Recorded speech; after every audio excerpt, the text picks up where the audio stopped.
Oil and energy stocks surging following a report that OPEC has reached a deal to try to limit production to 32.5 million barrels a day. That would be down a bit. Let's talk about it with the Trading Nation team. Todd Gordon of TradingAnalysis.com, Boris Schlossberg of BK Asset Management. Boris, first to you. 32.5 million barrels, still a lot. OPEC represents about 35 to 40% global market share. Others have the power to produce more. Is oil overreacting, or is this the right kind of move?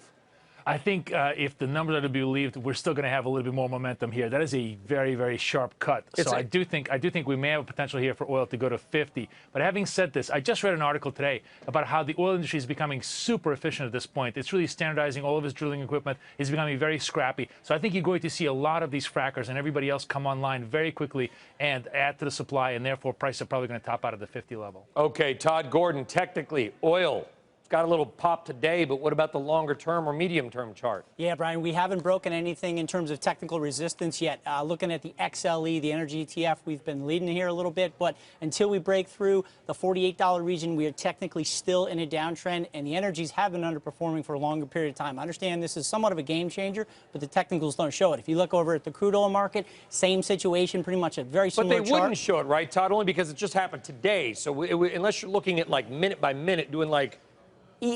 Not yet, exactly. I hear what you're saying, and until crude gets above 48, give us a couple days. We'll see what happens. But if you guys start to see the markets begin to top out at that $48 in crude and the $70 in XLE, and the other thing I would say, and Boris could talk to this, is currencies really didn't move. The dollar is in such a tight range. You really need to see that dollar start to move down to help this trade, and I just don't see it happening yet.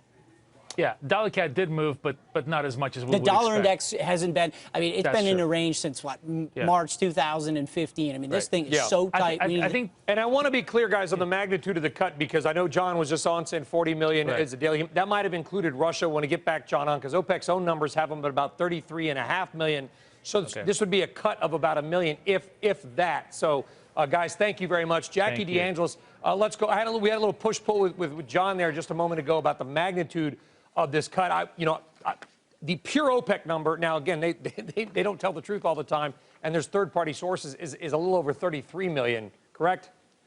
That's correct. Actually, the last monthly report from OPEC for September showed the output to be 33.2 million barrels a day. So if this Reuters headline, Brian, is correct, and they're saying they're going to take production down to 32.5 million barrels a day, we are talking about a roughly 700,000 barrel cut. What's interesting here is that most traders are discounting this. They don't really see it as a cut at all. They're still saying, you know, you're close enough to record production that it doesn't make a huge difference. And there is so much oversupply out there right now. You know, they're not really internalizing it that way. Now, you can see the market did take this, you know, to move more than 5% today. Michelle asked a very poignant question. She said, who's getting in here? Who's actually buying? It may not necessarily be that people are buying right now. This could be short covering as well. The last commitment of traders report showed a 30% spike in short positions. Because people were not expecting to hear anything out of this meeting. So they could have been caught a little bit off guard today. And then you could see traders come in and fade this rally tomorrow, because this has been such a seesaw kind of trade. Yeah, okay, Jackie DeAngelis. Jackie, thank you very much. Again, we're working on, you know, figuring out exactly what kind of a cut this is going to be, folks. But take it with a grain of salt, because what they say is not always what they do anyway. Every trader should know that losses are part of the process.